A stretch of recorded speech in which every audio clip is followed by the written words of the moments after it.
Hello, hello. Welcome to the stream, everybody.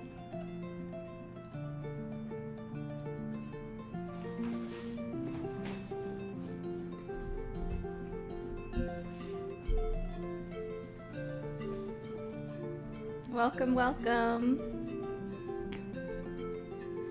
Good morning, Enchanted Butterfly.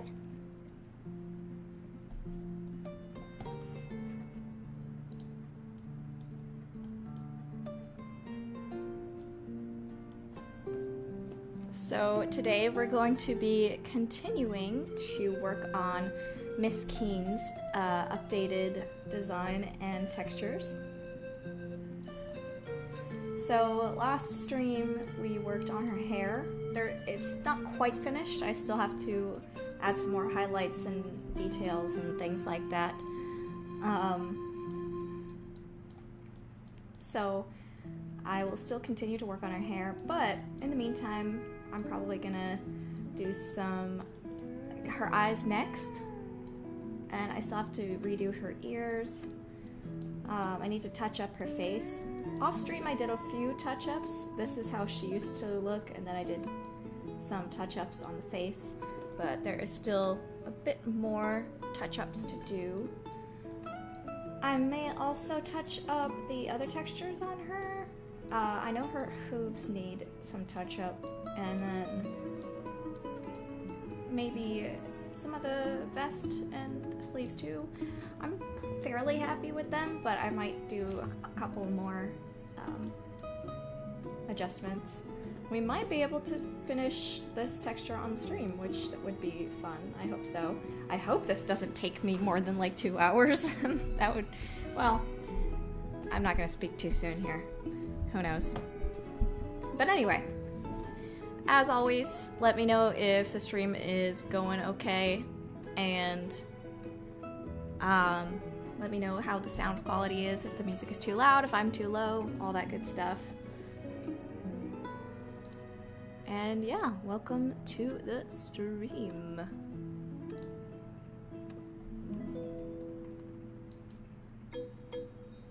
Oh, I just realized I had done a test subscriber to test the donation cup on the left-hand side of the screen, but that fake subscriber is still up there. Kevin is not real. He was a test to test the alert box system. So say hello to Kevin, the fake person that it was just a test subscriber. Let me see if I can clear that real fast.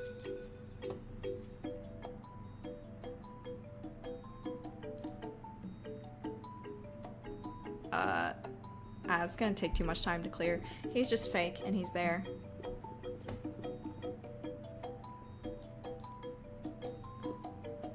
Sweet. Okay, so let's do the eyes now, because she is looking so creepy without her eyes.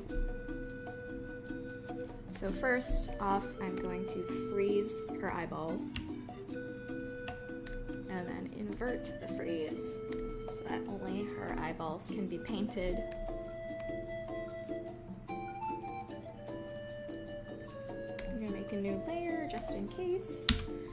So I always start off with the eyeballs being like a dark blue, and then I paint the actual like highlight part of the eye over that with a nice soft brush. So that way at the corners of the eyes there's still sort of some shadow, so it doesn't look completely like it's just a big white shadowless ball. Pinkie Pie 00 asks, when do you plan to release the game? The plan is December 2026, or like hopefully fall 2026, which is a more kind of thematic release date, but we don't know for sure because we're just like basically a 3-person team if we don't count people that aren't working on it like full-time, like 2 to 3-person team, because Aaron works on it kind of off and on, and so if like one of us gets knocked out by like a bad sickness or family emergency or stuff like that, it could delay the project by like months potentially. So we don't know if there's gonna ever be like emergencies, or we don't know, maybe something will take a lot longer than intended for us to take. So for such a small team, unfortunately, we can't really make any exact dates or promises. But the hope and the current plan that seems to be going according to plan so far is December 2026. So hopefully that'll be the case. But this game does have fairly somewhat large scope, like mid-scope, I guess. It's a lot bigger than our previous game, Kitty Roo. But even then, the game design document has been going very well. We have a very good idea of what's going to be in this game and what we're going to be able to hopefully accomplish. So we'll just keep you all updated on how things go, and we'll let you know as soon as we sort of figure out more about how the process is going.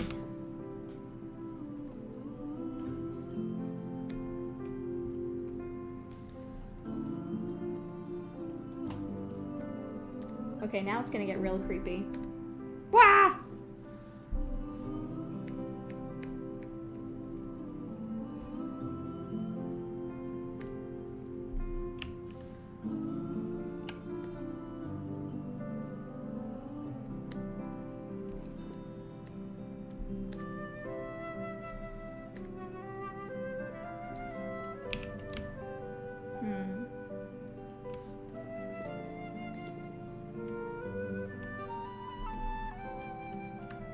Will we see what Judith's father looks like? Yes, we will. Actually, there is a picture of him, concept art of him, that has been posted on my Instagram, if you want to check that out. Actually, hold on, let me just show you guys on stream. I think I have it here.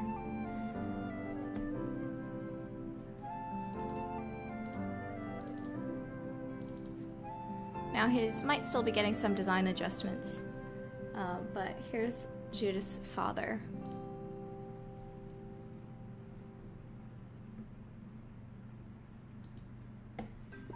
So yeah, the model for her mother is finished, and then her father will be potentially next.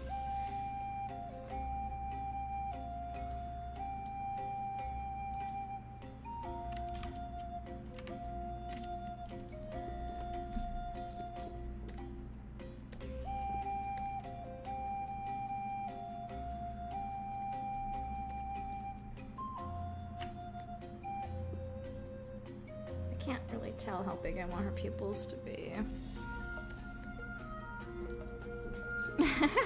I think I probably did choose that name because of Iron Giant. That name is just kind of implanted in my head.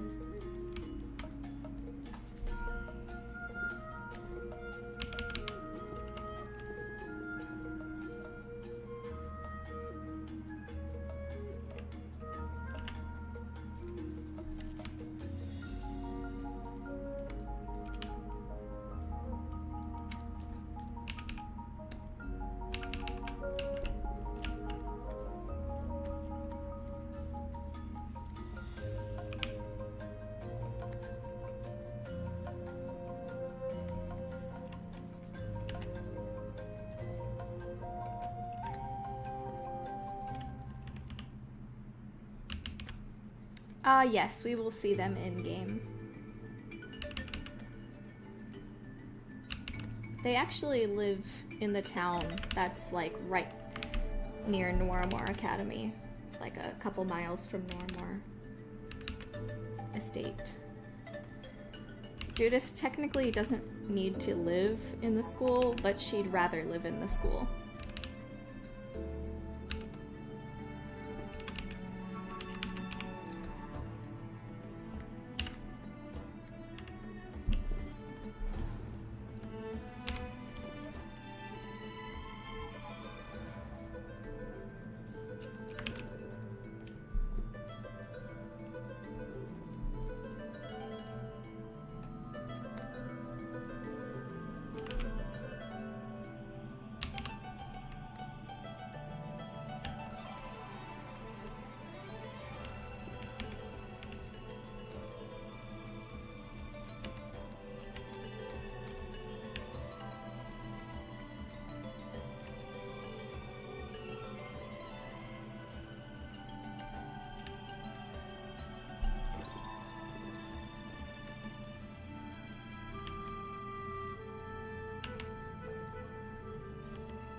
If does anyone in the game have heterochromia? Heterochromia wouldn't really exist in this world unless it was done intentionally, because they can change the color of their eyes.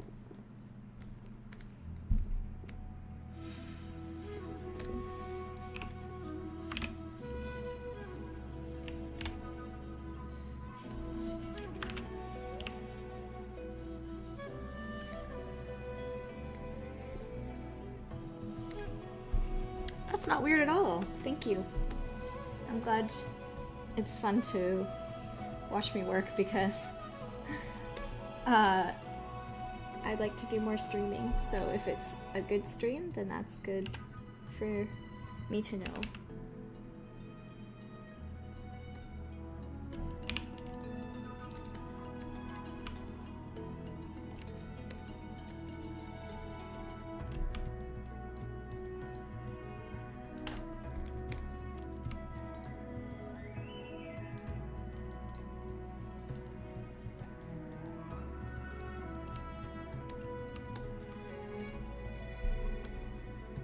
Yes, this is still the Natlan score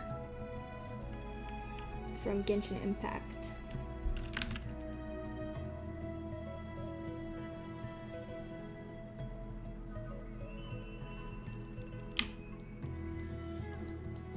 Much better. Yes, Taylor, the nurse was inspired by Betty Boop.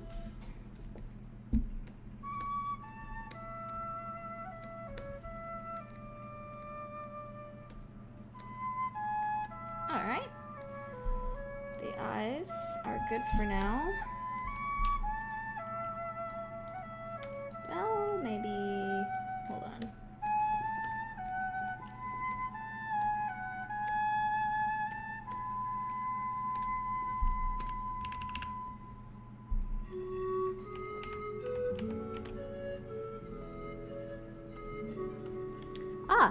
Well, Demon Bear, the reason why they're all wearing colored gloves is because colored dyes on this planet are very rare, and so they're only used for usually one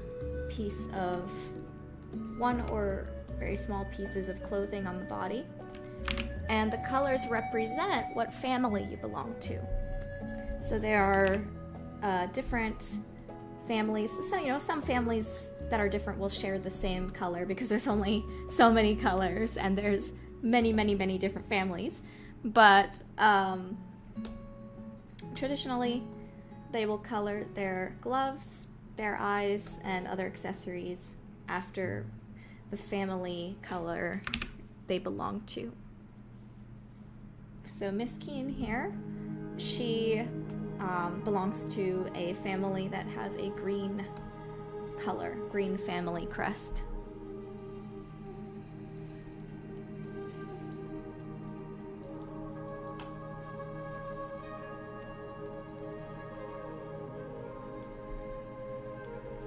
There are people without colors. If you're an orphan or you have been disowned by your family, you'll usually wear black. Black gloves, black eyes. And if you're part of a specific religious order, a lot of them do white, pure white gloves, pure white eyes.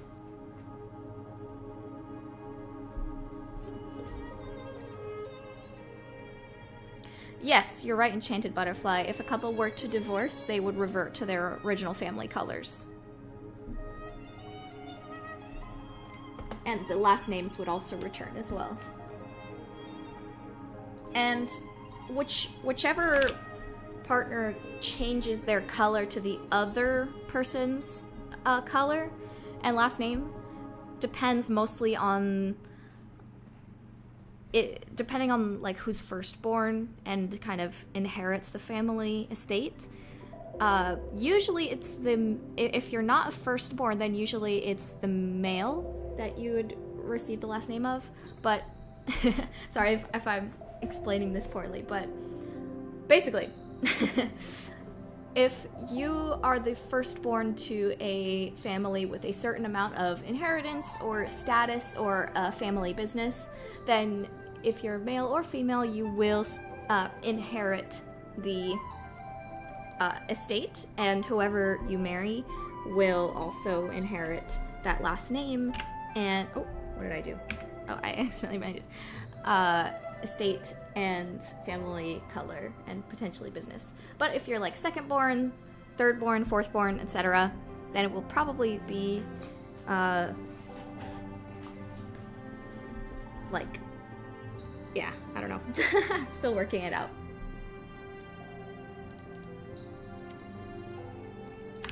How do they color their eyes? That's something I'm still working on. I'm kind of debating if I want it to be they can literally just do it by choice, or if it's some kind of external thing like special contacts that kind of color the crystals in the eyes and then permanently change them.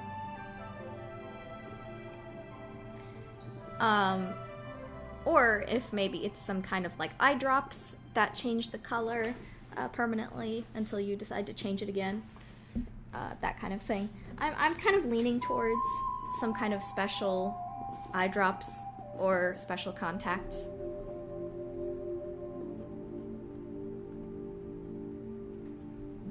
Yes, Multi-Fandom Studios. White eyes are for specific religious groups, like nunnery or monks, maybe. While black eyes they don't have a family. So the white eyes kind of represent we belong to the highest king, we belong to the god of this world.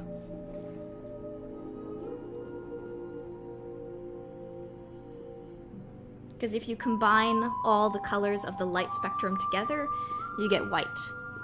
So it's kind of like white is symbolizing belonging to God, belonging to something that is everything.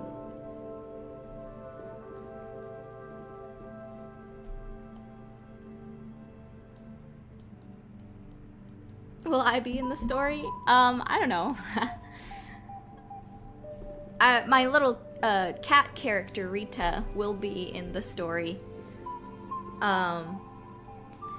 Just as like a little plushie, as a little like in-universe character. Because I made a plushie model of her for our previous game, and I thought it'd be funny to reuse that. Yes, Taylor, the minerals would be in those eye drops, or in the contacts, basically. Some people who are more rebellious would probably update their eye color regardless of what their families want. Maybe if they're trying to disown themselves from their family, or they just literally do not care about the societal expectations or rules, they might change the eye color, which would, make their family very kind of angry. But it's not unheard of for that to happen, especially if there's a lot of familial arguing going on. But it's considered very disrespectful to do that, of course.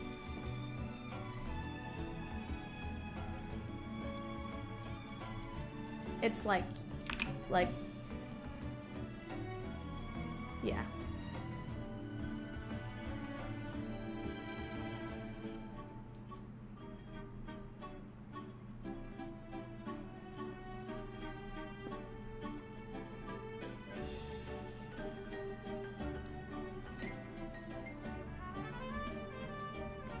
Corvin Stone, yes, is very Art Deco.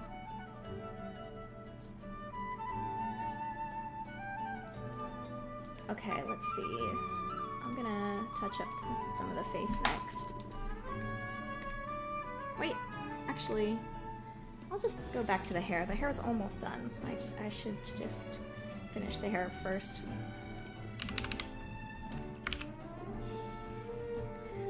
Lore question, do the Kirin have any special abilities? They do, but it really depends on which Draken they received their powers from.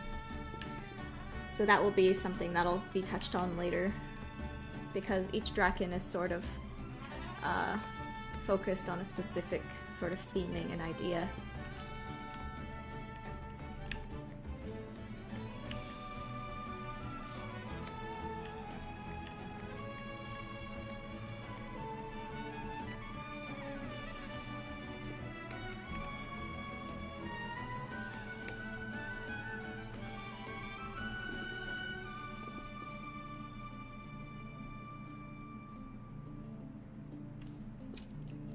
if Judith was to marry, then because she is firstborn and she is basically inheriting a family estate, then whoever would marry her would probably change his colors to red. Yes.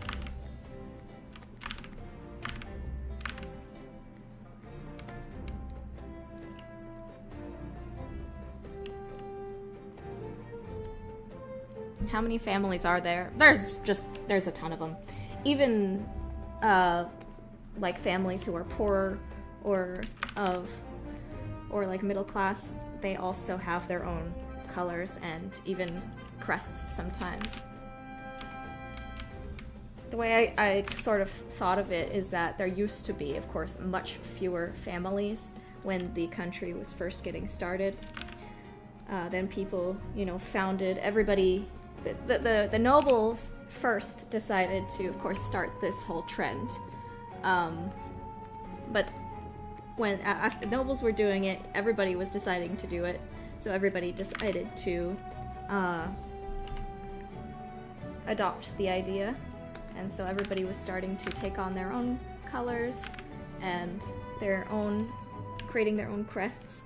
I imagine there was probably some kind of booming crest design business where people would commission somebody to design their crest for them.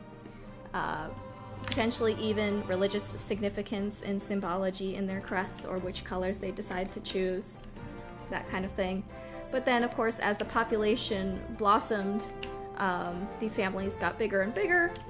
Some of them got so big that they ended up like making a new family crest. So there's tons of them. As many as there are like in a normal family.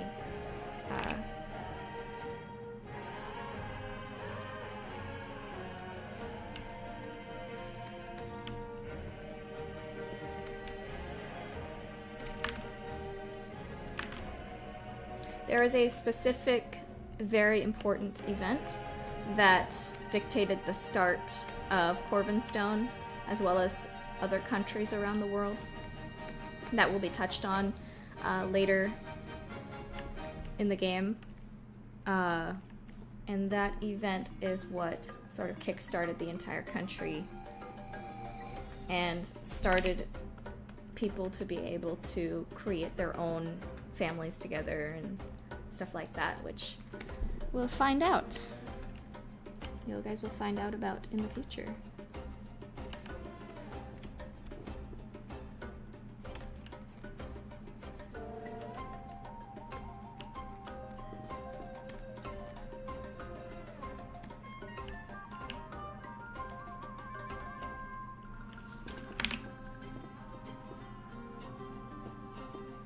Are there going to be some students or teachers who are half human? Probably not. Will the school ever be renovated in the future? Not during the course of the game. But there were certain rooms that were not in the original build of the school that were added later, or renovated later, specifically.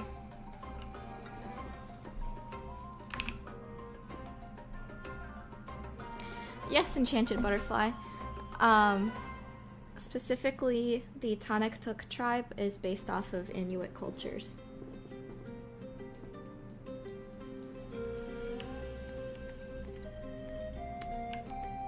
And there'll be a lot of lore and interesting stuff about them in the future.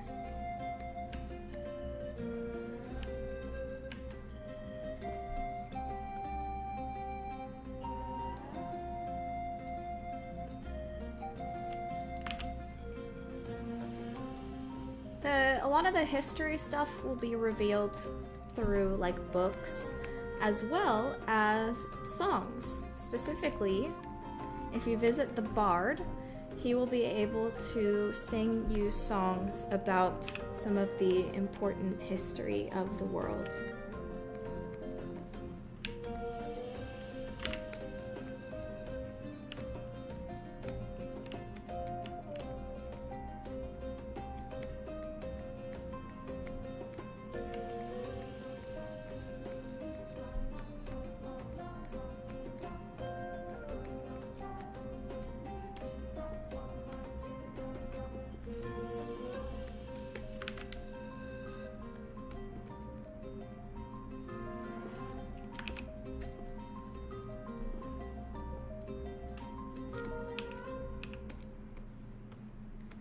apparently Color Planet Crazy is going to be composing these songs for the Bard.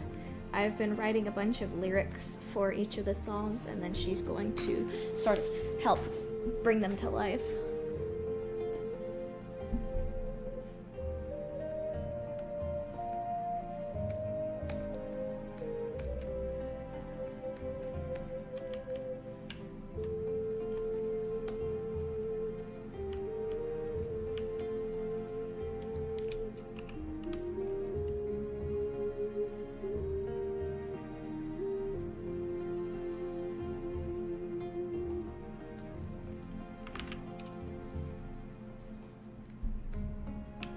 I'd say there's probably druid equivalents, yes.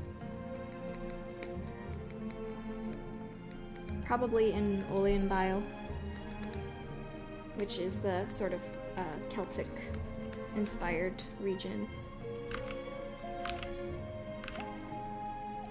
Olean Bile. I have to remember how to pronounce that.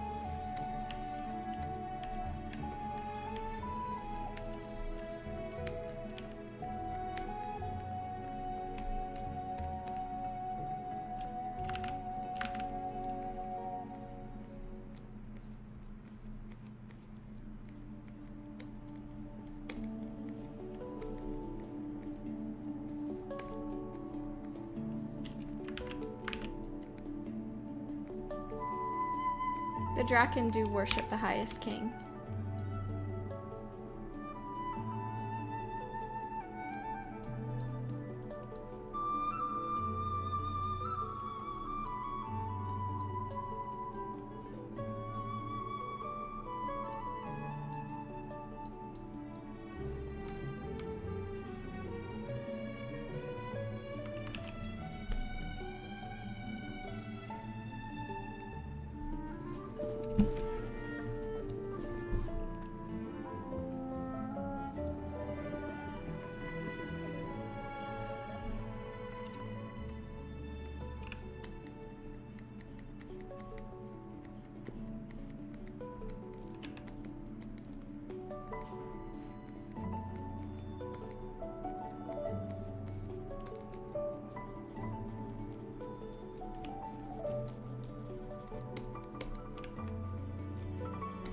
I don't know what Lanu is. What is that?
No, the highest king doesn't look like Arya from Dragon Queen.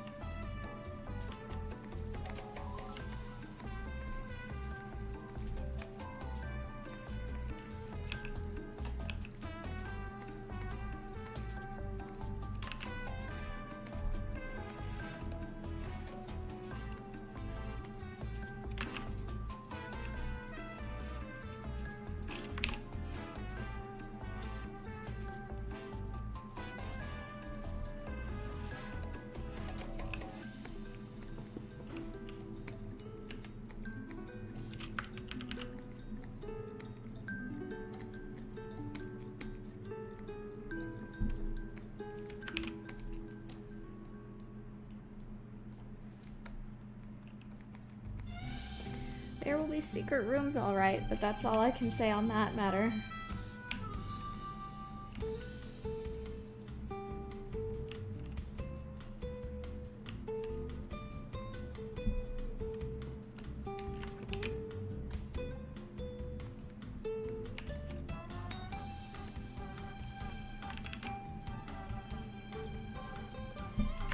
Interesting. I'll have to take a look at it.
We are planning for there to be multiple endings, yes.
There will be a canon ending, yep.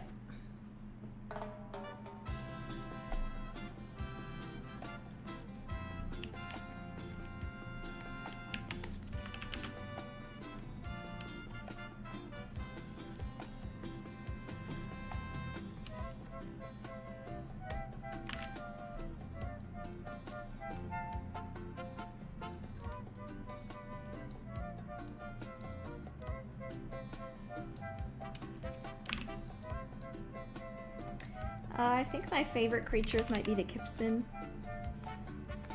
or the Cave Hounds.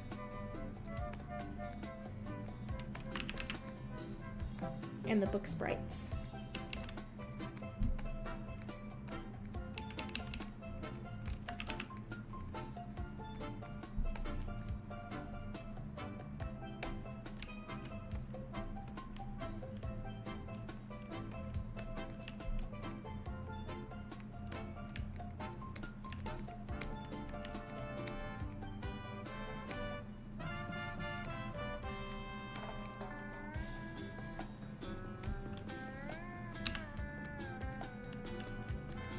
Which would I want as a pet? Probably a Kipson? Or a Blossine?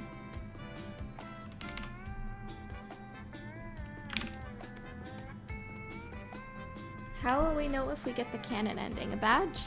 That's a good question. Probably an achievement on Steam that says true ending got, maybe.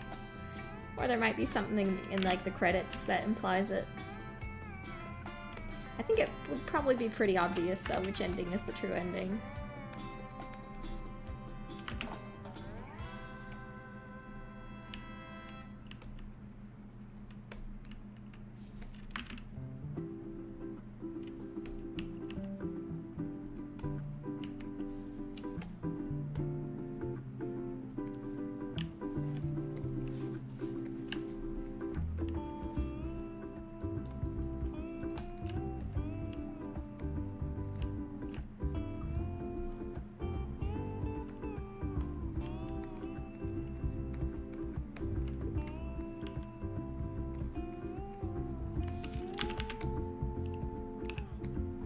Ah, well, Zero Glitch, I have good news for you. There are other games we've made that are already out.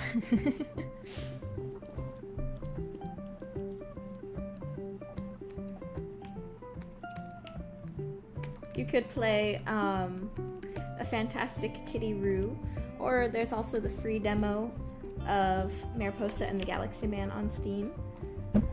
And we also have Liberty Bell, which is a game that was directed by Caius, our programmer. Hold on, let me find it. Here we go. This is Liberty Bell. It's a little tiny platformer. I did the script and the character modeling on it, and Caius did the level design and programming, directing, and stuff. So if you're interested in a little fun PS2 style platformer, or PS1 style platformer, feel free to check out Liberty Bell.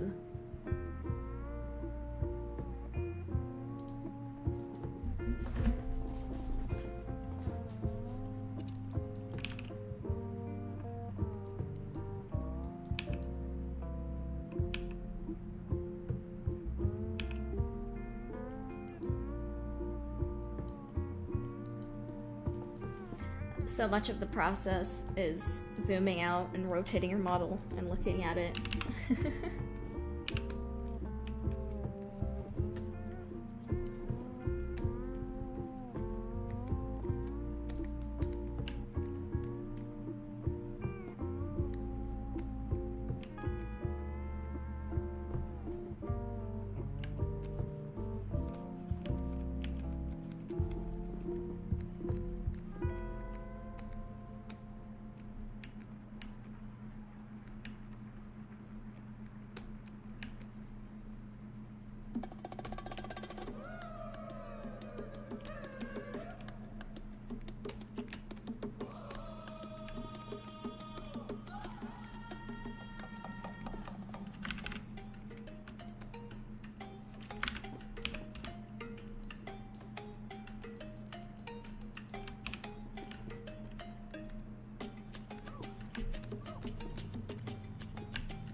Ironically, I think Judith would think herself too mature for Nancy Drew mysteries.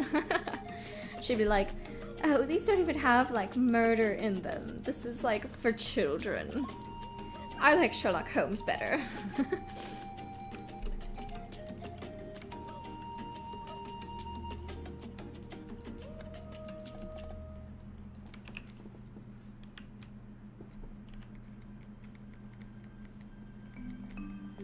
Yes, I also listen to Fontaine's soundtrack, like, all the time.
No.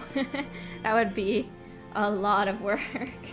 And there's not really any reason for us to do that.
Enchanted Butterfly asks, as the story progresses, will we learn in-depth stuff about the teachers? Oh yeah. Yep. We will.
Hello, Cranky. Welcome in.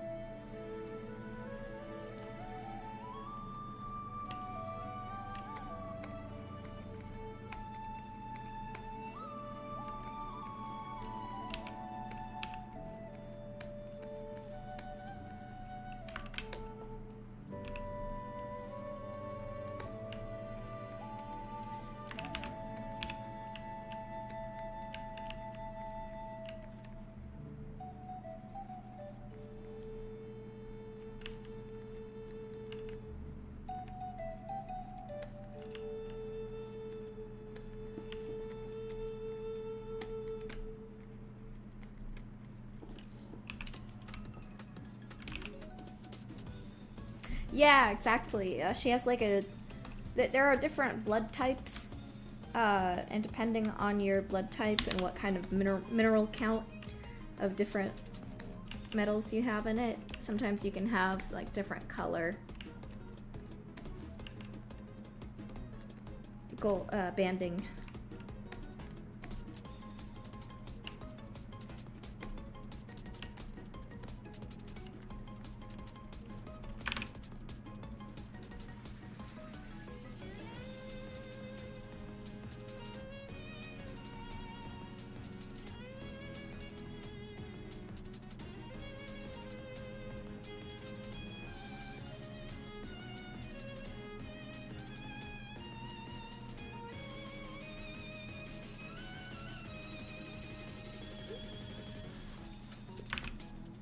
Ooh, pancake with blackberry sauce. Yummy.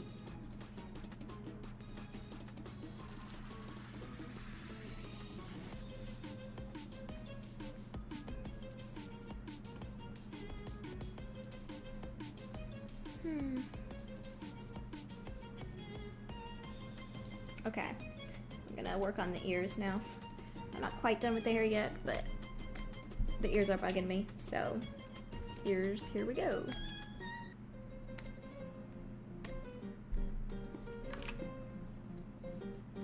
I think bismuth would be a little too...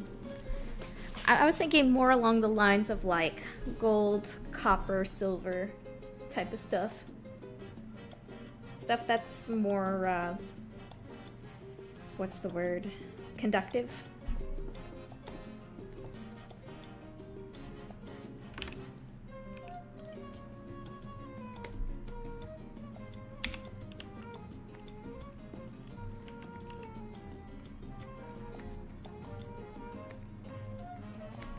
Rose gold, yes, that would work.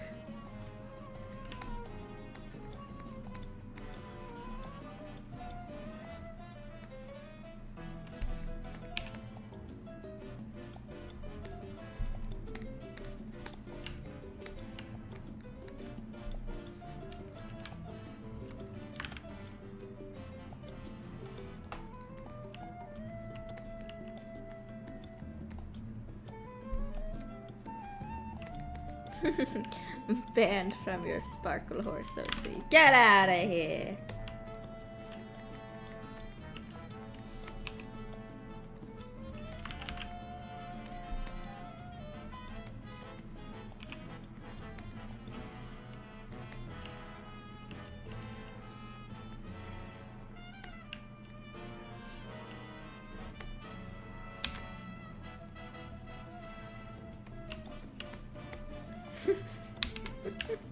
I was just thinking, you know, I don't know if I will be able to use the word Kirin for the, like, half-draken cyclone, well, not necessarily half-draken, like, draken-blessed, creatures, because maybe that leans too far into Chinese mythology when a lot of these will be kind of European-based cultures. I don't know. But it is a good shorthand, I guess, for now. But in my head, I was thinking, like, well, what could another kind of word be to use? And then I was like, Drakenborn. And then the Skyrim theme started playing in my head.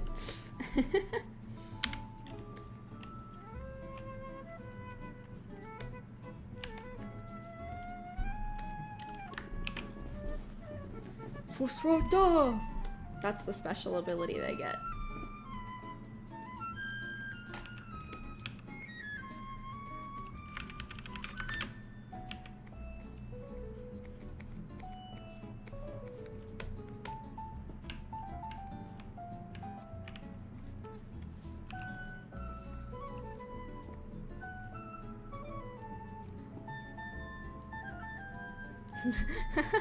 Judith, you're finally awake.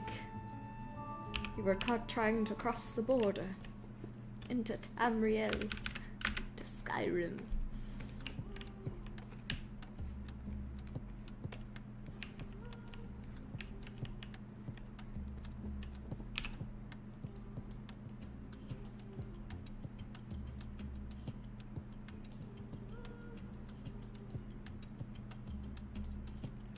Dovahkiin, more like Dovahkiin.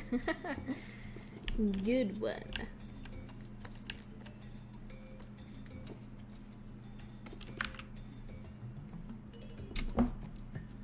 Let me guess. Someone stole your sweet roll.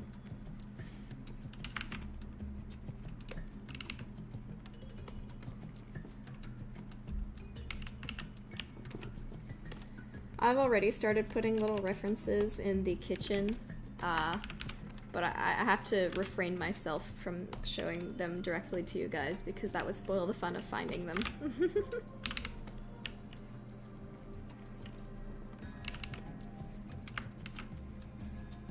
I shan't even tell you what I'm referencing. I shan't.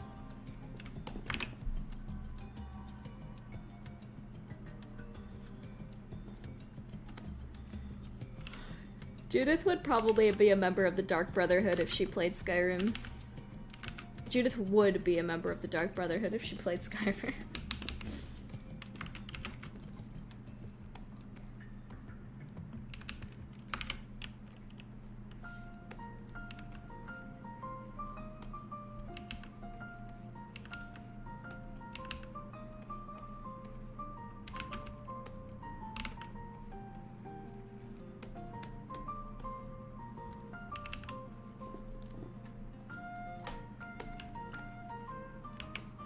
However, she would not be a member of Caesar's Legion in New Vegas. No. She would probably, do the, like, the Mr. House route, maybe? I still have to finish that game. But from what I know, she'd probably do, like, the Yes Man route. Or, like, the,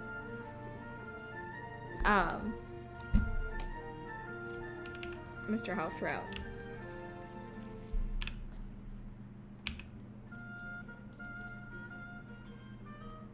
Oh, this is a fun question. If Judith was in Hogwarts, which house would she be in? Slytherin. Yeah, Judith would be in Slytherin, let's be real.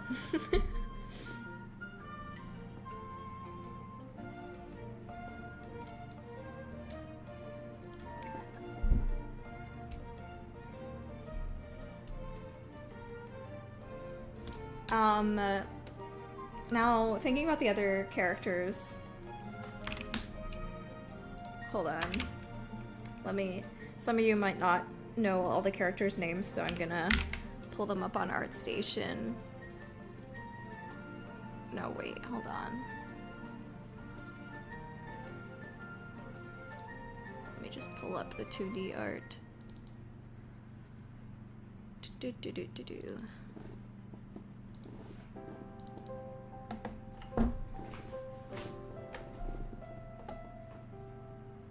Okay, here we go.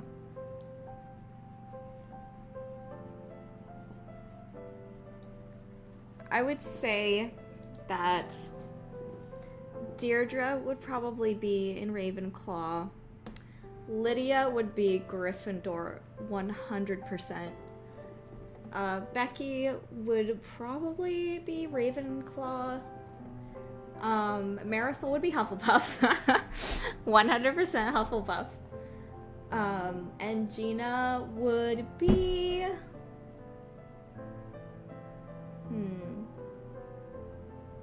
I'm leaning either Ravenclaw or Hufflepuff.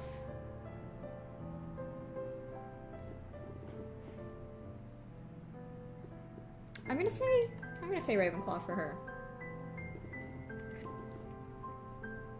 But she probably wouldn't get a... Yeah, Hufflepuff. She's Hufflepuff. Nicholas is Slytherin. Deacon is probably also Ravenclaw. You know what? No, actually. No, wait. No, he is 100% a Gryffindor. He is 100% a Gryffindor. I'm just thinking about the stuff that I'm writing for him in the future. Gryffindor 100%.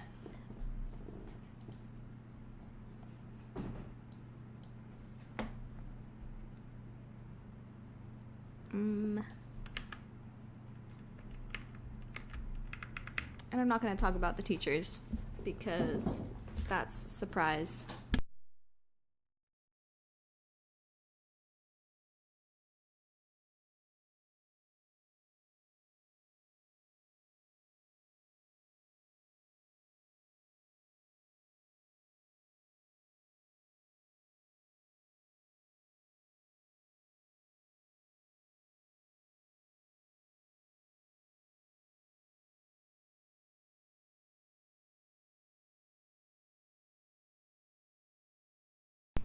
Oh wait, hold on. The music is dead. I'm gonna switch to Sumeru relaxing music.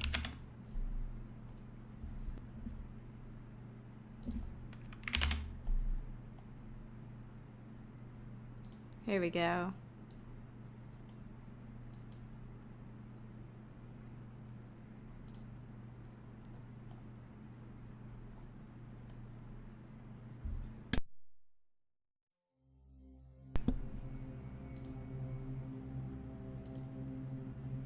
Okay.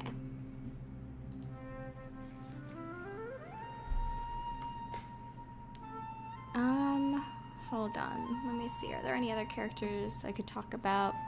Probably not.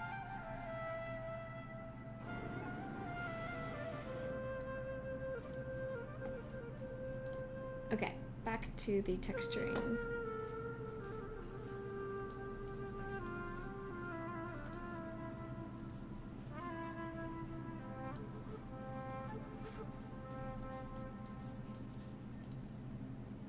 Let's see. Oh yeah, I was working on the ears.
Time for horrors again.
Halloween soon. It starts in September. Yeah, sure, why not?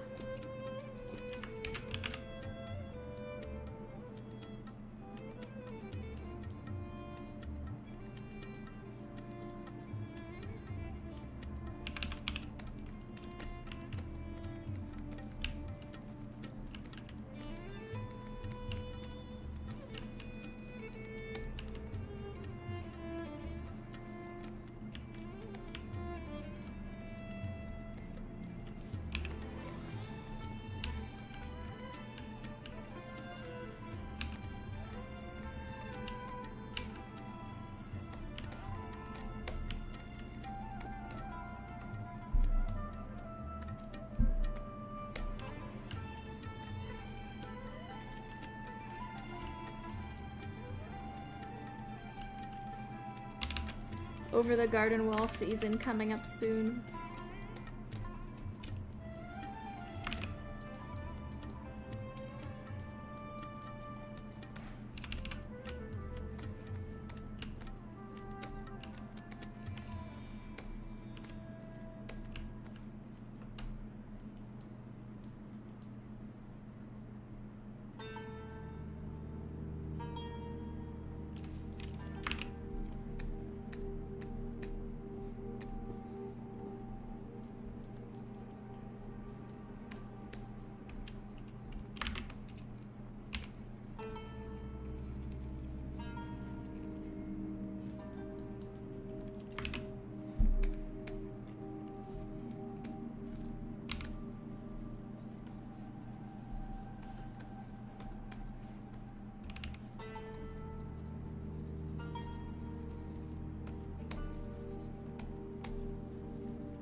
Like I'm gonna have to paint over the rings for now, but I'll paint them on later.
I have to start out with some very harsh block outlines here, but I'm going to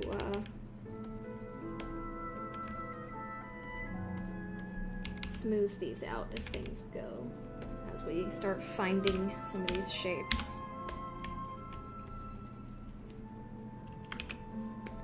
Oh yeah, this song does fit Noir more for sure.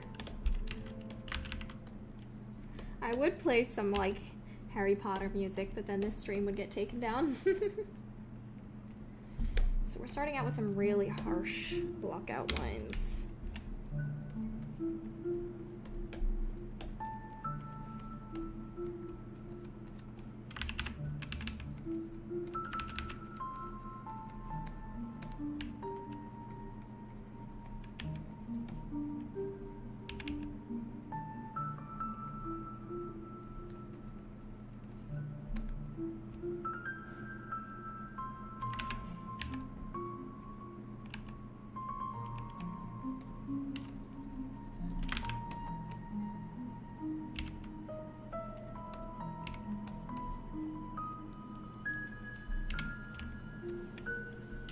One of my biggest mistakes when making some of these older models is using a soft brush. I know that might not sound like a mistake, but the thing is, I realized that using literally just a hard, round brush is like one of the best brushes for painting, because everything looks so much crisper. I don't know if anyone else will notice this but me, because I'm really picky now, but on this nose, I originally used a soft round brush, and it just looks kind of blurry. It's not crisp. It's not crisp. But if you look at stuff like Arcane and League of Legends, look how crisp these lines are. They're so crispy. And even if I look at, yeah, like, their lines are so crisp, and it actually helps it look more painterly when you do that, because we don't really use like airbrushes in traditional painting very much. A lot of this is hard round stuff, and yeah, that's just a thought as my style has been changing.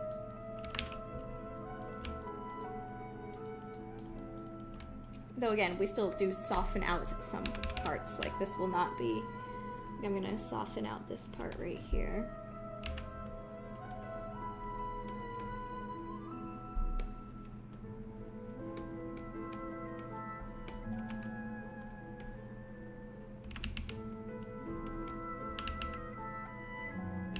Oh, that's an interesting question. If you could work for an indie game project, what would it be? But your game doesn't count. That's a great question. I've always wanted to work on the Hat in Time team, the Gears for Breakfast, but they're like never hiring. I don't even know what they're working on right now. I look forward to whatever project they're doing next. It's been a long time since Hat in Time and its DLCs have come out, so I wonder what they're doing.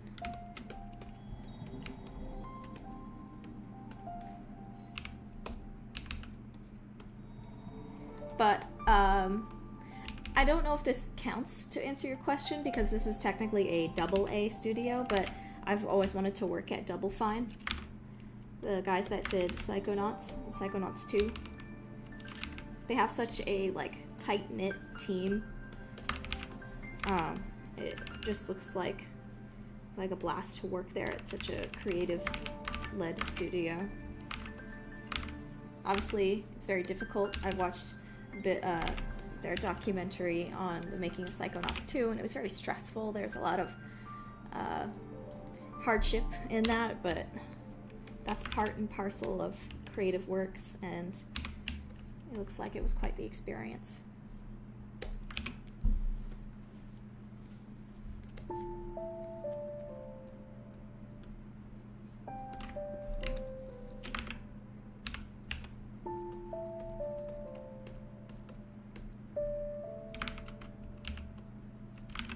Oh yeah, you want to work on Subnautica? Totally. I can totally see it. Isn't there like a lot of horrible stuff going on with their studio right now, unfortunately? I've only heard a little bit about it. Something about like employees not getting paid or IPs getting taken away.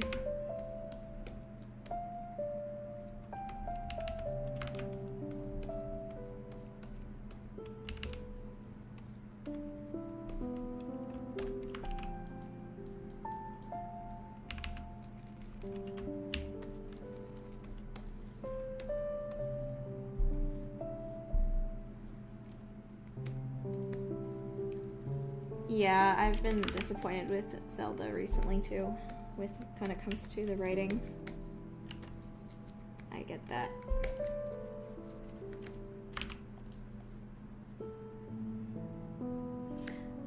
Yeah, that makes sense.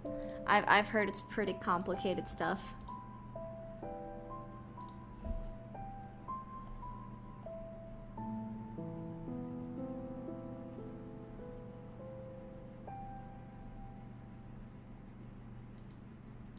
One second.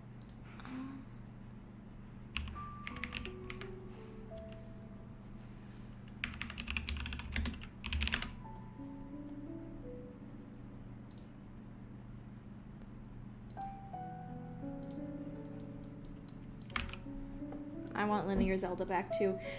If you guys want the best Zelda game that's been released in years, go play Echoes of Wisdom. It's so good. It uses those kind of ideas of free, like, player-led mechanics, but uses them in a much more grounded and limited way. The dungeons are actual dungeons.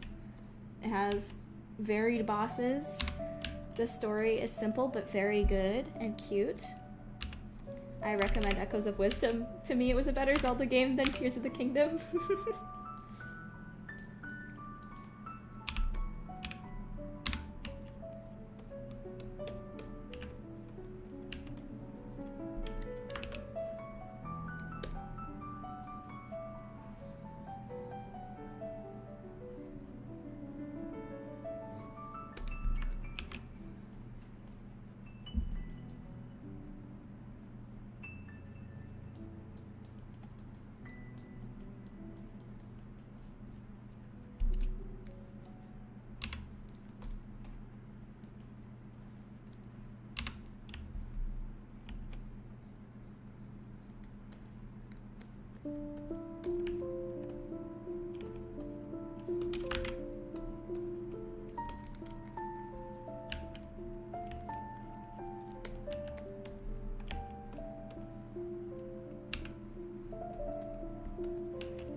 I really liked the ending of Echoes of Wisdom a lot too.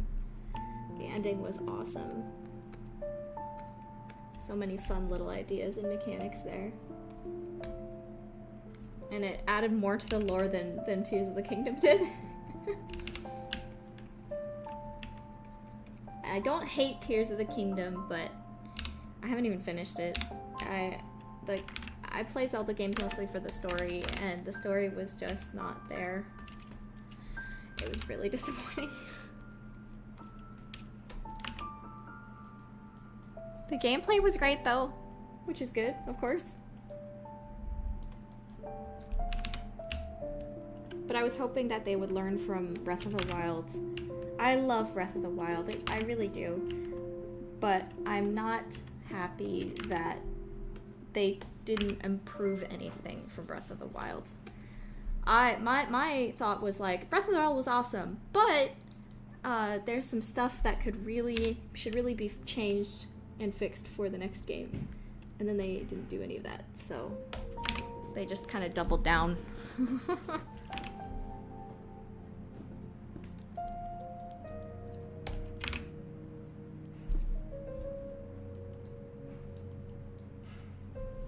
I was pretty much with everybody's critiques when it came to the Breath of the Wild.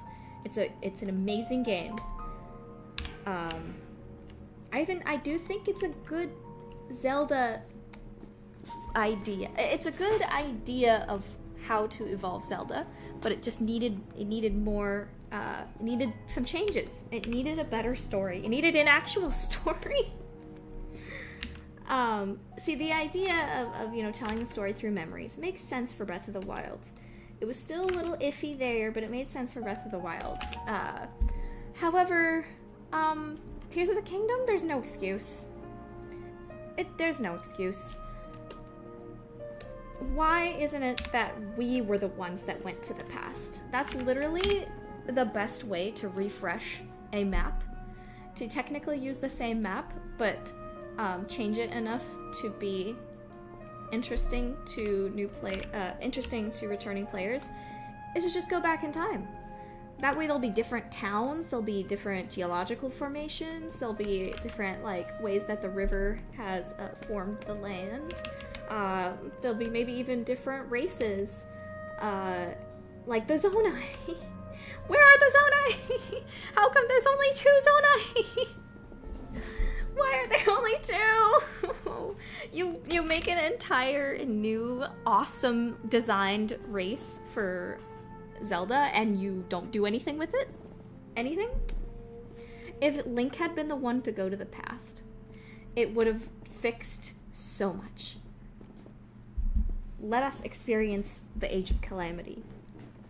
Let us play that game. Let us be the ones going around recruiting people for the final battle against Ganondorf. Let us be working alongside Zelda. For once. I was so disappointed when Zelda was only beside us for that first cutscene. For God's sake. We saved her and we found her in the last game. Let us spend some actual time with her. Let me get attached to this character, please.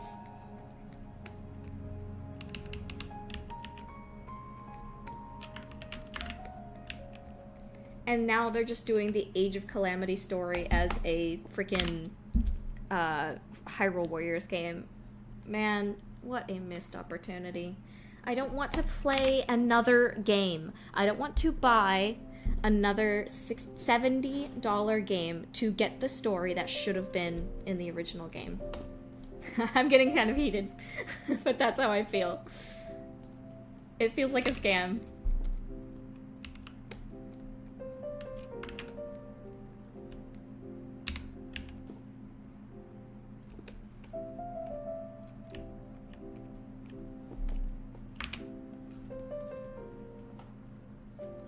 That's the thing. I don't even have to play as Zelda. I want to play as Zelda, but I can also completely understand wanting to keep things to Link. I get that. I love Link. I love playing as Link. I don't mind. But just having her be away from us again, and us having to save her, and not even just seeing her again, it's so annoying, dude. Let me meet and talk with this character. Let me talk and have interactions with the character I'm supposed to be attached to. Thank you.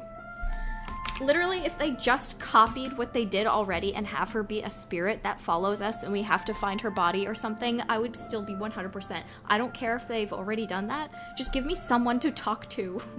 Breath of the Wild, I understand.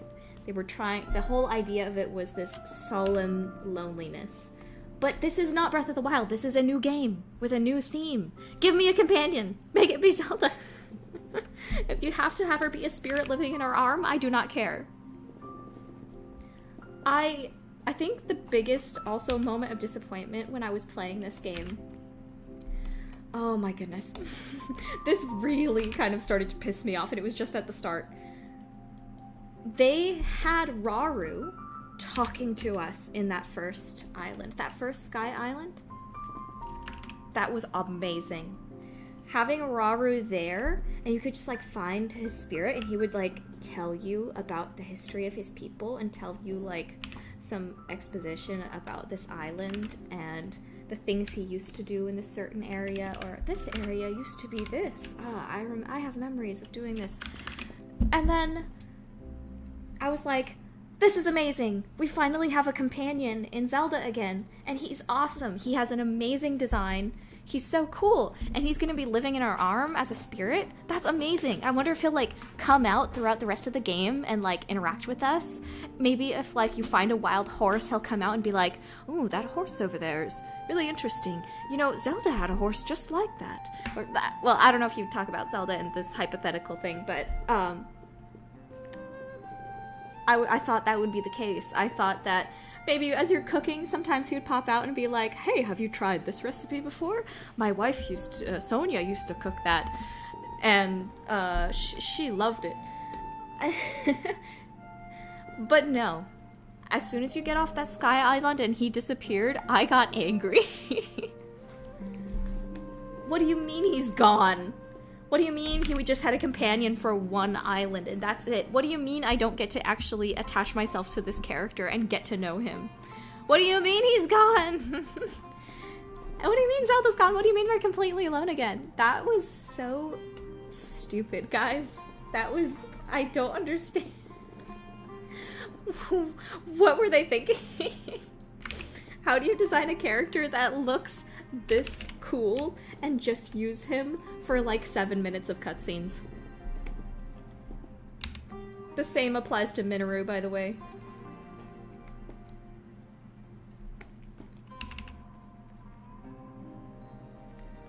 Nintendo is the king of wasted potential sometimes when it comes to Zelda.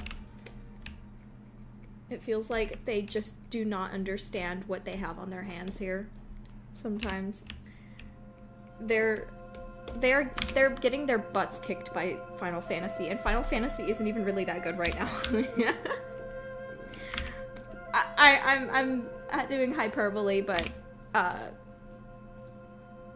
if they focused on story in the same way Final Fantasy does, that would change everything. Bye, Oscar.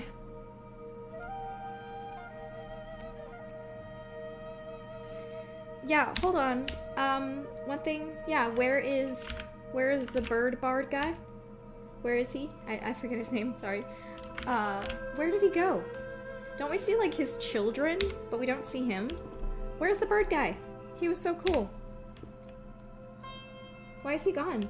Why do some people remember us from the first game and some people don't? Why do people in side quests that were optional in Breath of the Wild remember us, but people who are part of the main quest don't? Be consistent. You know, you know what would have made sense if they didn't want characters to remember us? Going to the past? Going to the past would have fixed that? Then they wouldn't have to worry about who remembers Link or not? If we're going to the past, then it makes sense for nobody to.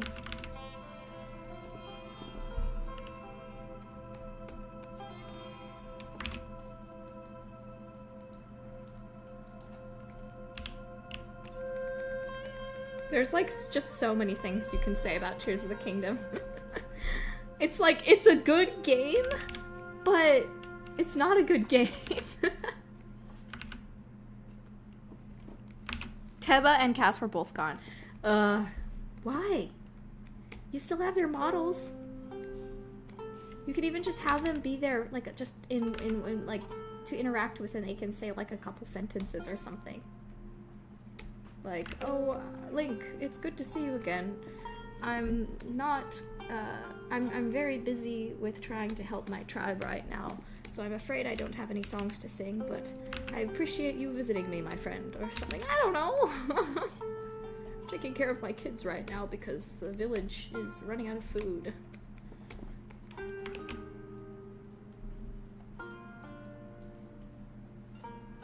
Yes, exactly, Cranky. They were cooking hard with that. They were cooking very hard. I do not mind having a happy ending. I really don't. I do feel like the people that are like, "Oh, but there should have been, you know, it should have been permanent." I'm trying to say stuff without spoiling too much for people. But I think there should have been at least some kind of I think Zelda games should have happy endings, but there should have been some kind of consequence to that. Yes, Cranky, exactly. If there was some kind of remnant on her design still, I've seen so many beautiful Zelda designs on Pinterest that keep remnants of that other design on her, and I think they are gorgeous, and a beautiful idea. But that's also because I like dragon characters, so you know.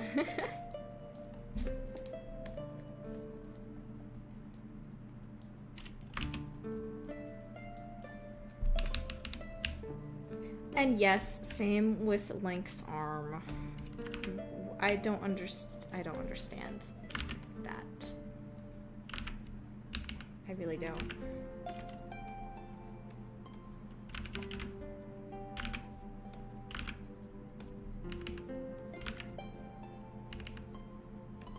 So many bizarre decisions, dude. One of the other bizarre decisions was the underground map.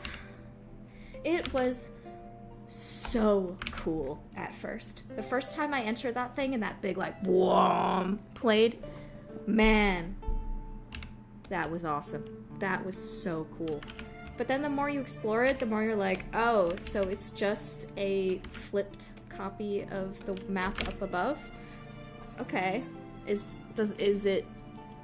there enough content in here to justify it being that big?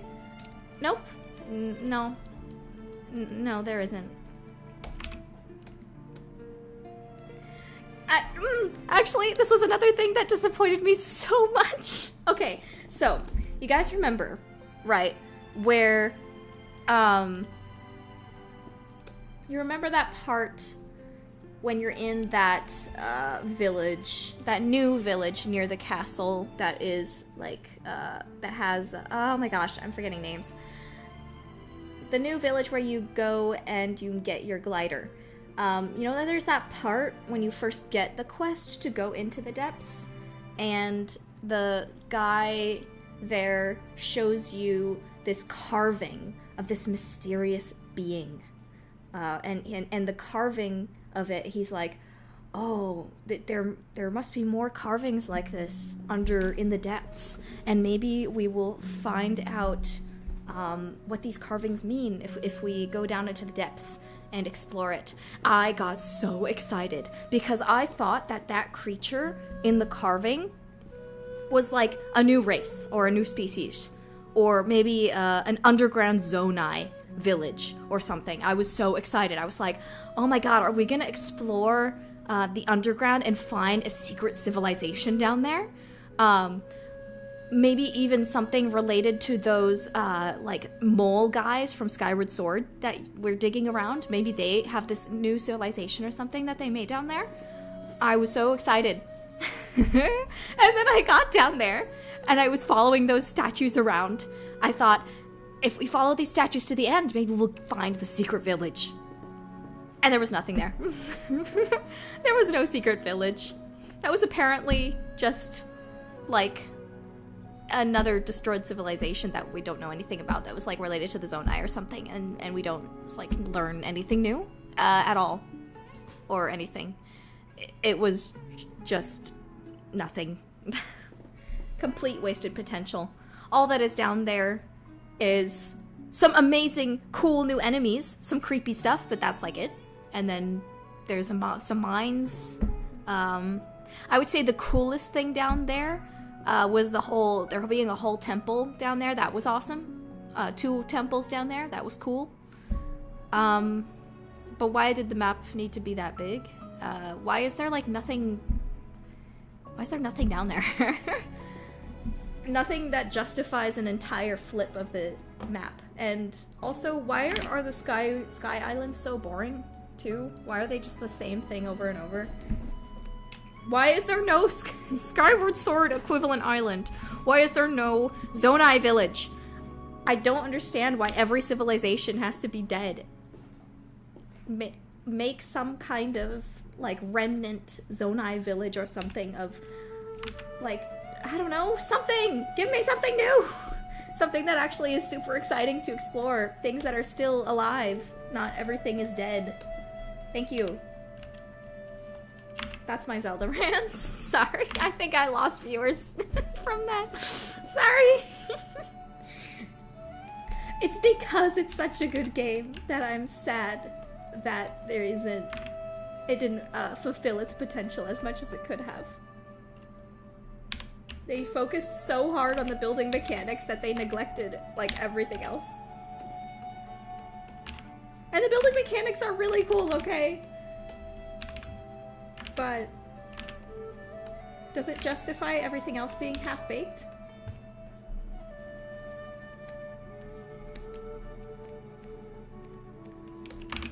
Man.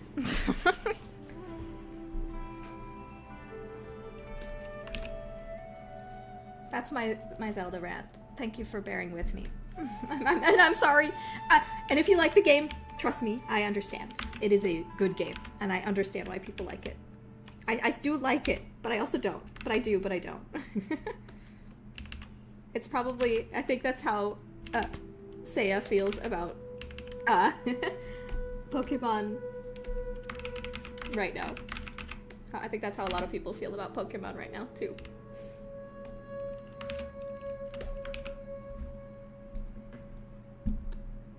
I'm not playing Zelda to play Minecraft. I'm playing for an adventure.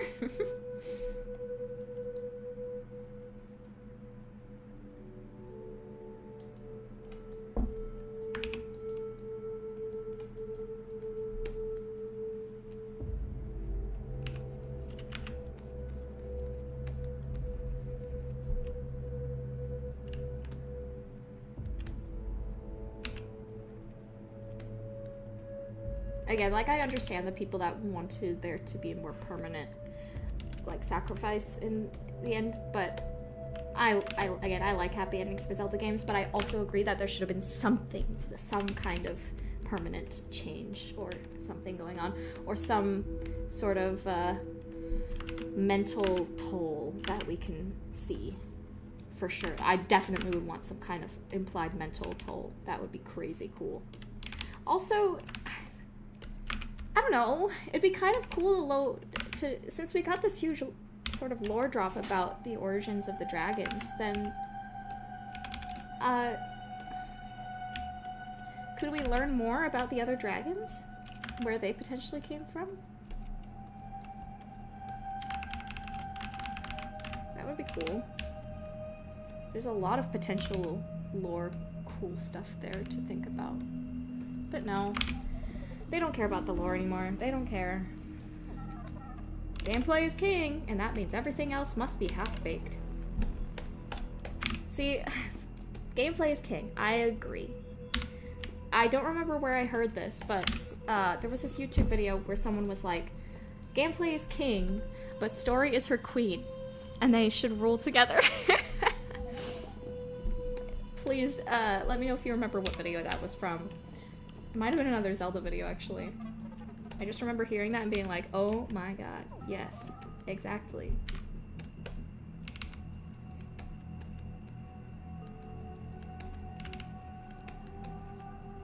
Final Fantasy gets that.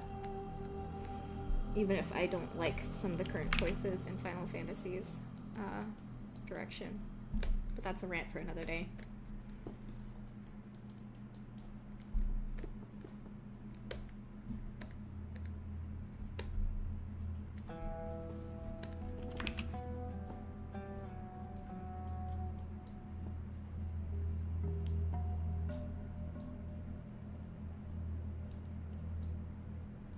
I don't mind Breath of the Wild being a timeline reboot either, but they're just not...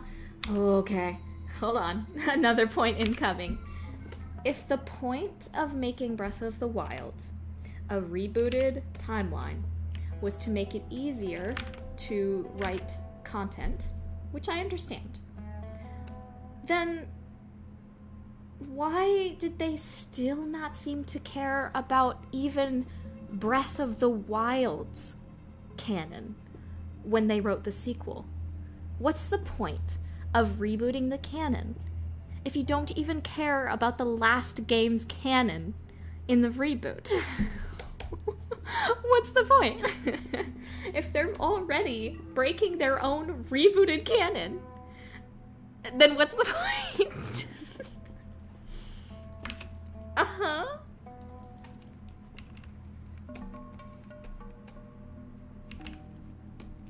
They just do not care.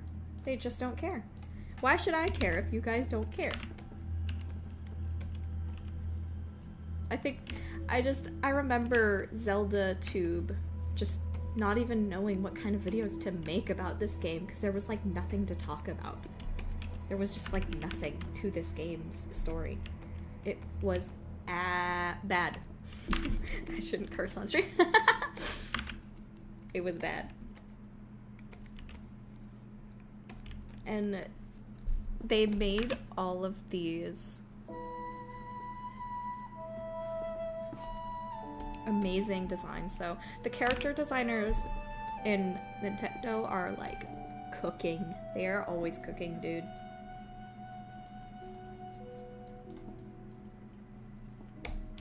Cranky, you are right, though. I agree. That gameplay should still be top of the line.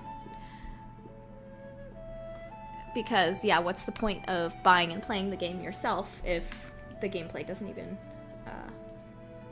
I agree, but I do think there's a lot of nuance to it because there's a lot of different kinds of games out there. For example, if a story game is, like, completely story-based, you can still want to play it yourself, especially if it has, like, story choices involved, like Until Dawn. I watched people play Until Dawn when I, my first, quote-unquote experience or playthrough of it was just watching a Let's Player play it, but I did kind of miss out on the experience of choosing the choices myself and kind of getting my own ending. So when I played it again, I didn't really play it. I had my mom play it, and that was so fun because, you know, the controller being in her hands, she, like, dictated the story, right? And there was a lot of fun that came from that. So I do think there's definitely value in playing story games and not just watching them. But it really depends on the type of game, I think.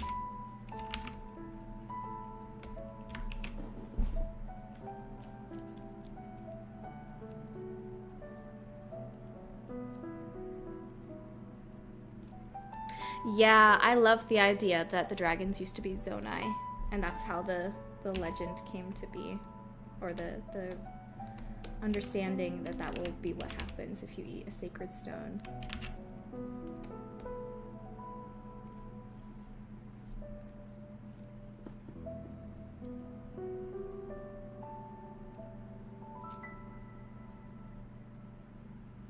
Is there going to be official merch for Normal Academy? Yes, indeed.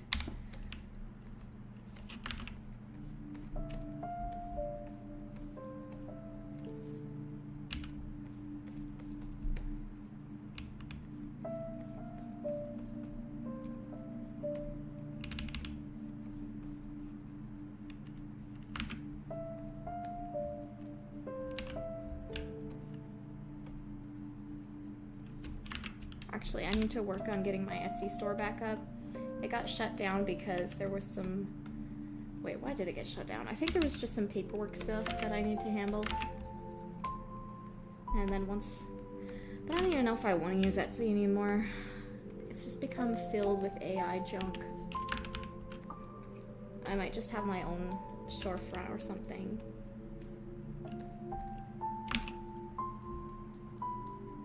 Oh my goodness, Detroit Become Human, I did play. I'm so glad I did and didn't just watch a playthrough. That was such a fun experience playing that for the first time and getting a good ending.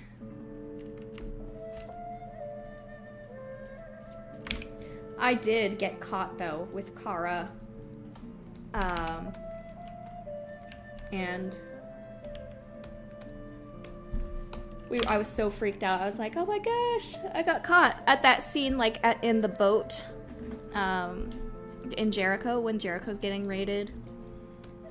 right at the part where like you go outside as Kara, I got caught by the soldiers and I got put into the camp. I was so scared, like, did I do something wrong? How do I get out of this? Thankfully, I did. I was able to get out, and we got that ending where the two are like waking up inside the garbage disposal, I think. And then, of course, I had to get the happy ending, deviant ending with Connor. My boy Connor.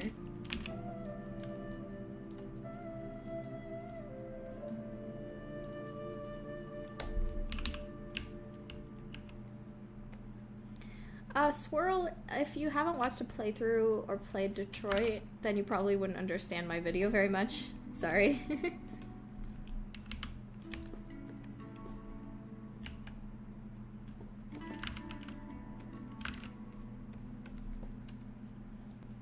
Okay, let's see.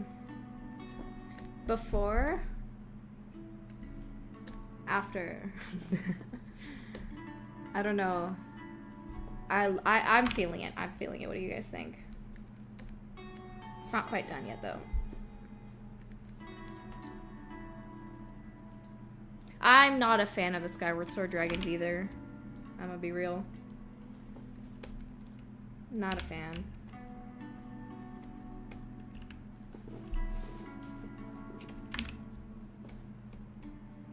Yeah, I do like their kind of personalities, though, of them being like sapient creatures. It's fun. Sweet. If you guys can tell that one is better than the other, then that's what I want. I'm not done yet, though. Let's keep going. But you kind of see how with this hard brush style you can actually see the paint strokes. But without it, it's just all blurred together. I also had a shadow for her old hair here, but obviously we don't need that anymore because her hair is different. But now we can actually like see the individual brush strokes, and I feel like that adds a bit more character.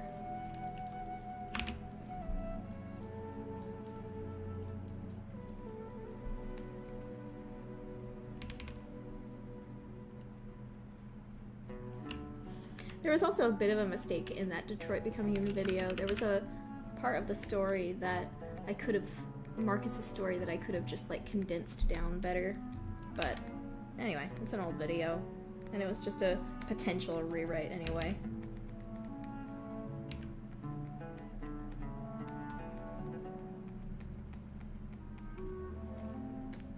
I also made her eyebrows more detailed.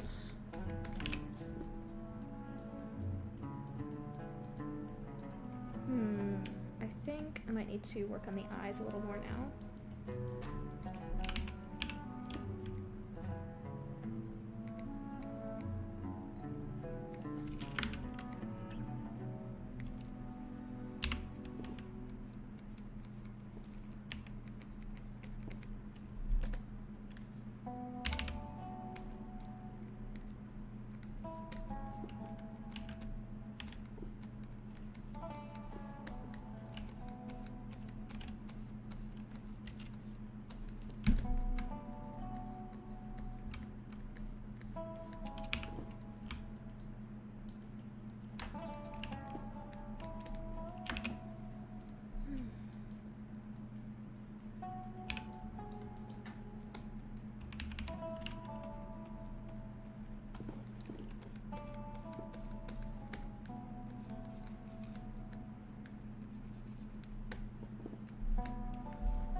I think Marcus's actor is mixed, but I'm not sure. I could be wrong.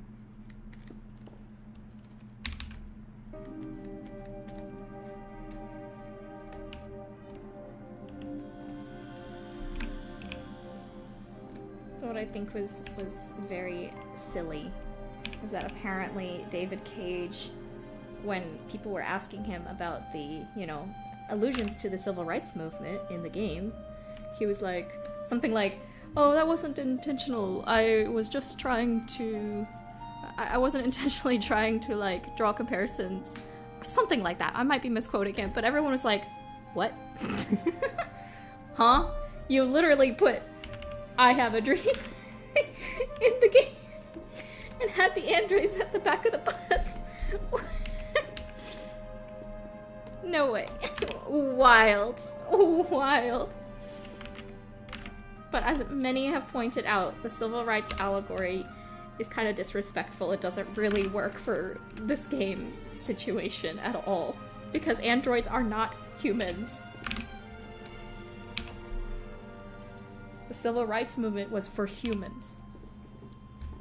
The whole point of the civil rights movement was saying we are all humans, we are all equal.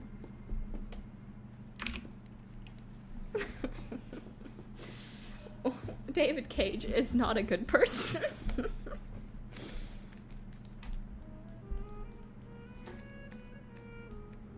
But that's a whole other discussion. And it's for way more things than just that.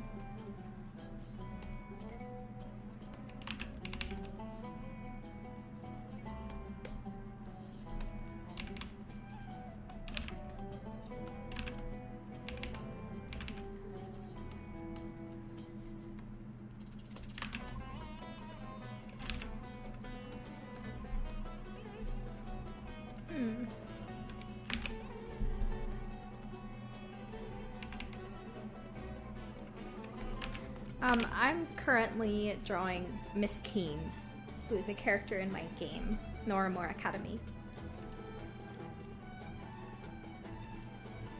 Ah, this nose is bothering me.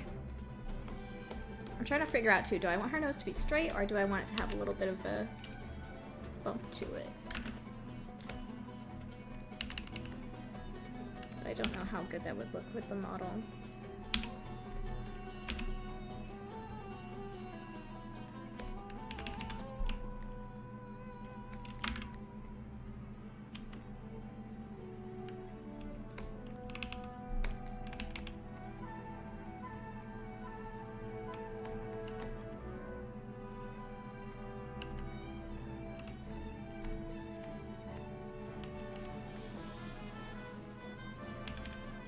Oh, you know, I have heard about the creator, but I have not seen it.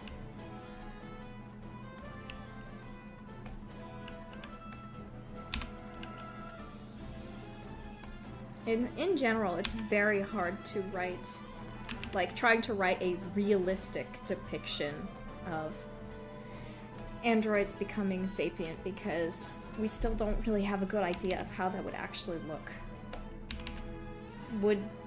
Is there a capacity for emotion there? Is to live to have emotion?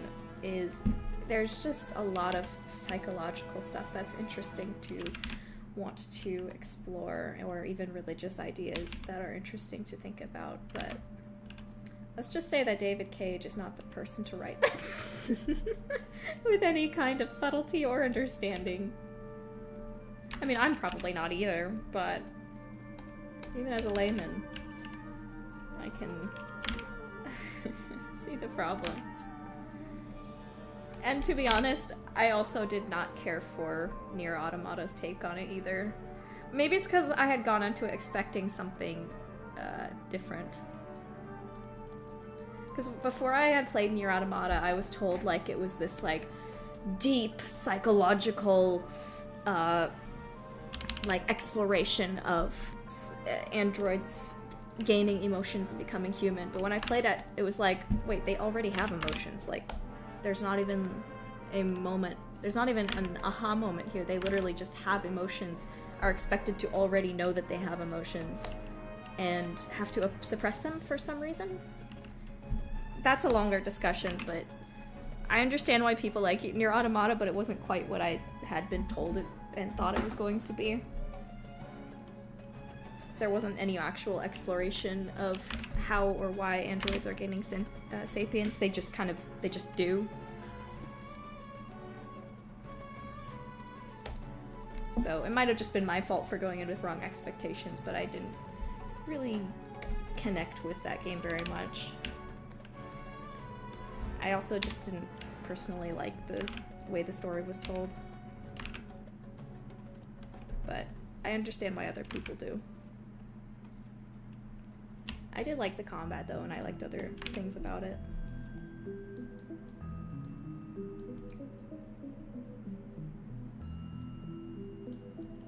I mean, the biggest problem with David Cage is that he's just kind of a weirdo with a lot of his actors, female actors. But yeah, anyway, if you want to learn more, you can look it up.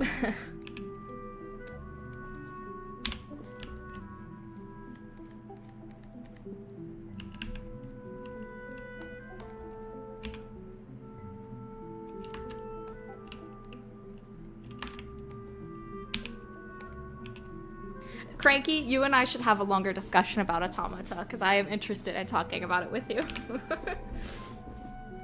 There's actually a specific video that I'd like to show you and kind of hear your thoughts on.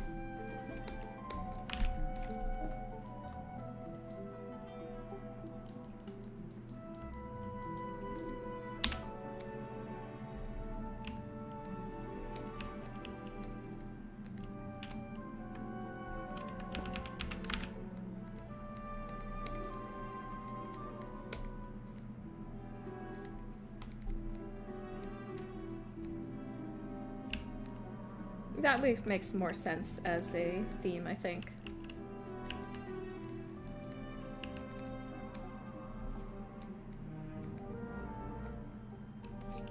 Automata, Nier Automata is a action video game, action RPG video game.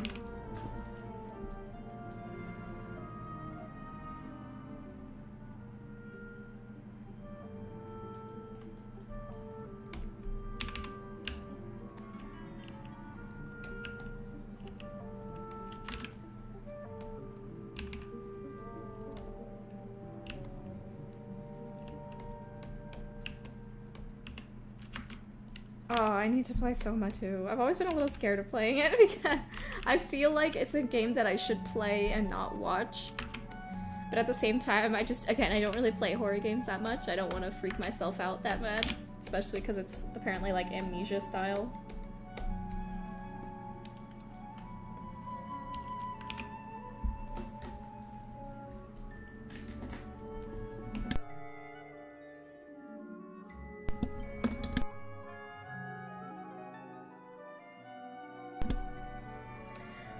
I have Okami for the Wii, but I haven't played it yet. It's on my list.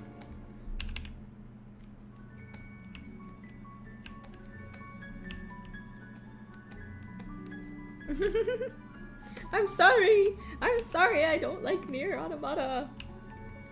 Automata.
There's a story mode where there's no jump scare, but then I feel like I'm not experiencing like the real experience, you know?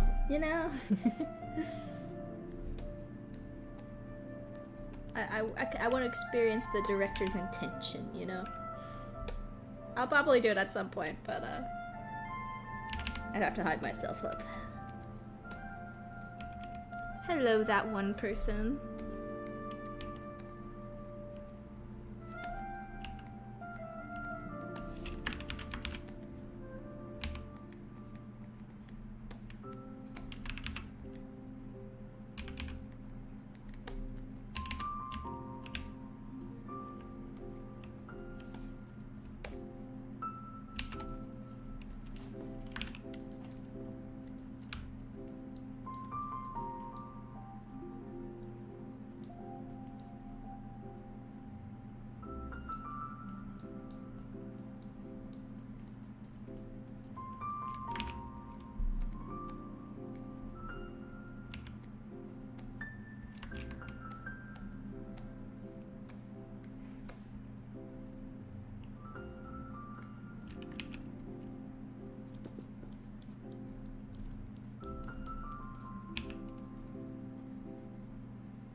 Oh yay! Welcome in.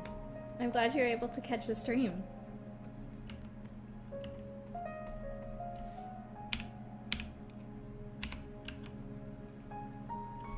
But you will never see me rag on the music of Nier. Ever. That is some beautiful music.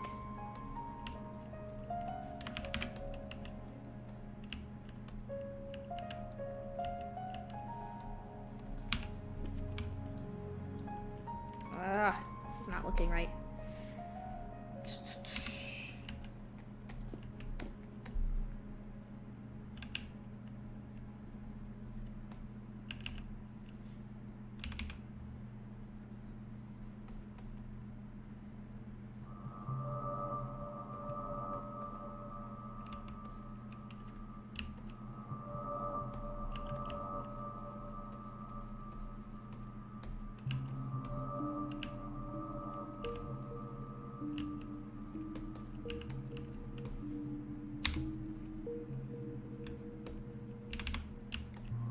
Oh, and if you want to support the stream, please use the link in the description and not the super chats, because I am not able to access my YouTube ad revenue right now because I have to clear up some paperwork stuff. There's just like a problem because it's like a personal account, but I'm wanting it to go to my business account, so there's some paperwork stuff I have to do. But so for now, if you'd like to support the stream, I recommend using the link below instead of using a super chat. And that ends our commercial. Back to the stream.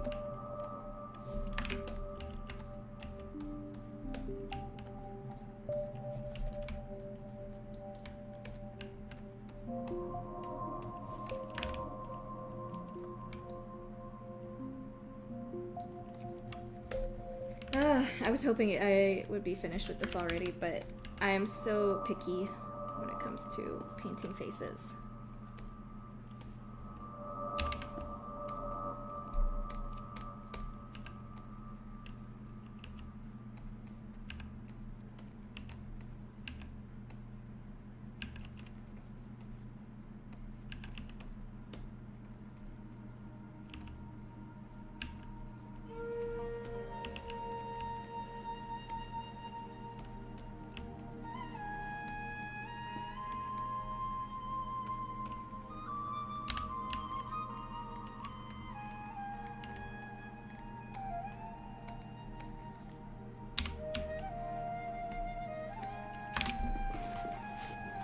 Enchanted Butterfly asks, hey, after you finish with Norimor Academy, are you going to focus on other planets with games or jump right back into Mariposa?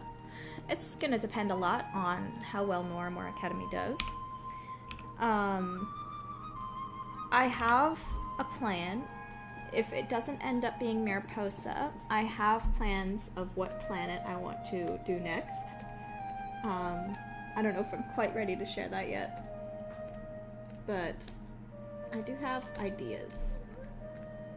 Well, you know what? Let me share this. I don't think there's any problem with sharing this. I'm hoping, depending on level of success in Horror Academy, for the next game, if it's not Mariposa, to be an action-adventure game similar to Indiana Jones Xbox games or Uncharted. That is like a archaeology adventure game on the planet of Kajime, which is like 1930s themed, and starring Bonnie Jameth, the little jam snail girl who is an archaeologist. That would be so fun.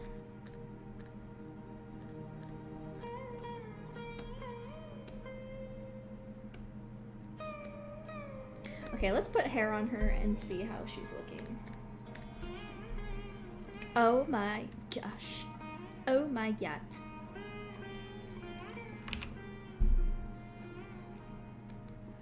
And then before, after.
Huh?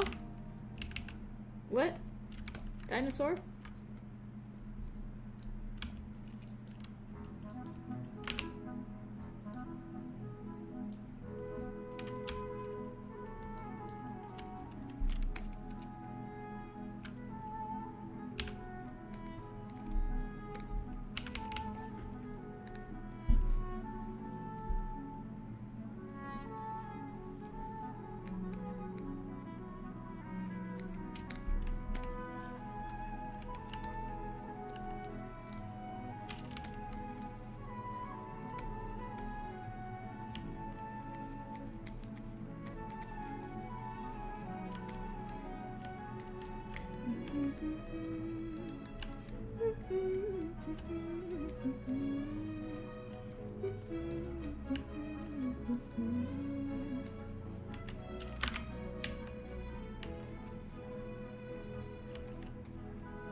We're hoping to also release it on PlayStation and Switch too.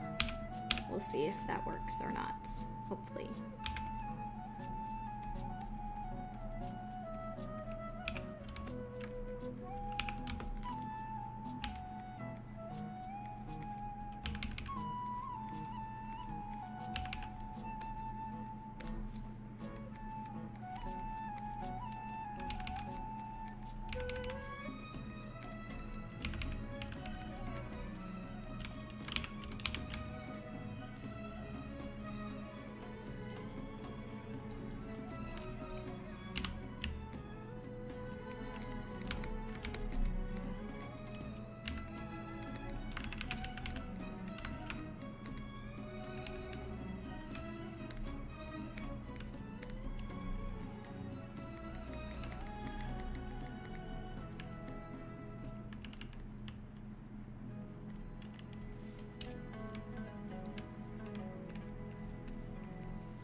Wow.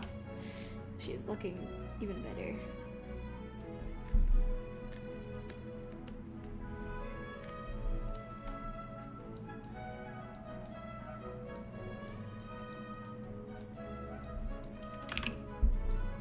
Her old model was bothering me so much, so I am delighted to see this coming along.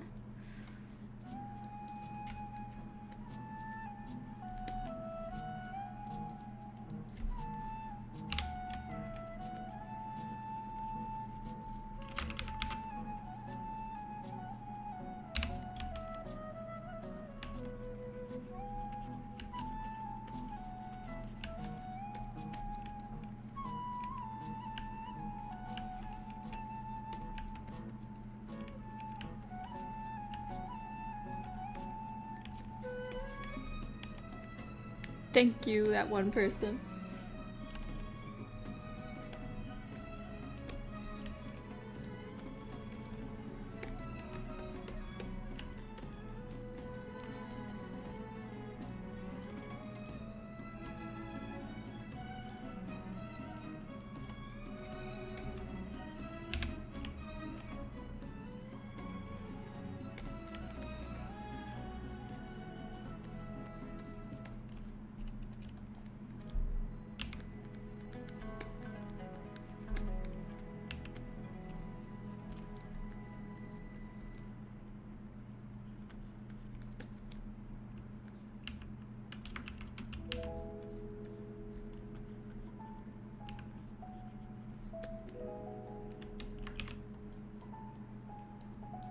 That's not weird at all. I've already seen a bunch of Normal Academy OCs. It's really cute.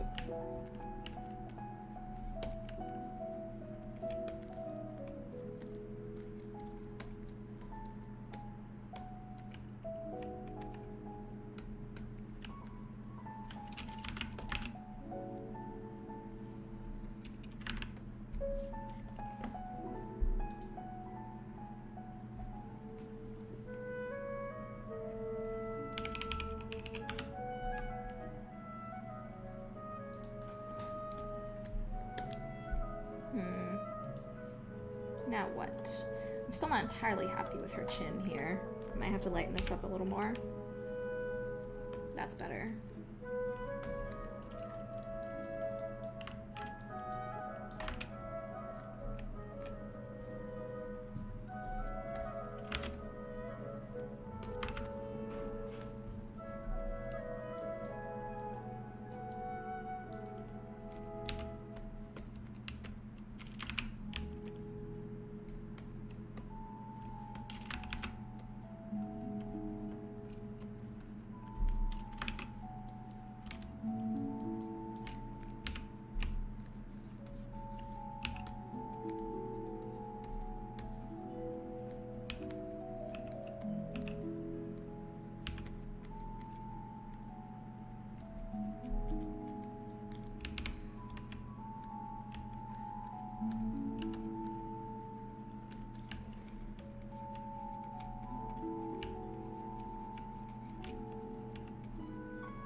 Yeah, the soundtrack is so good. I love this song so much.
Okay.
I think I'll need to do some touch-ups on her tail, too.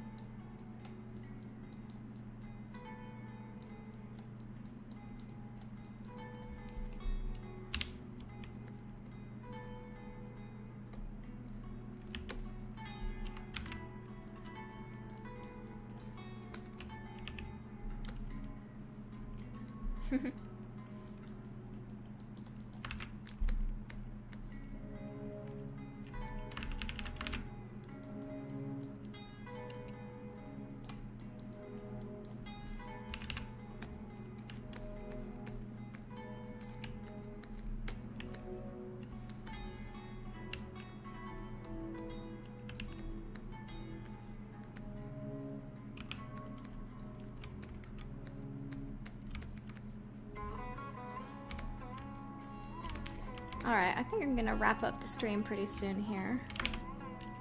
Starting to get tired. Need to get some food.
I think I'm gonna stop right about now.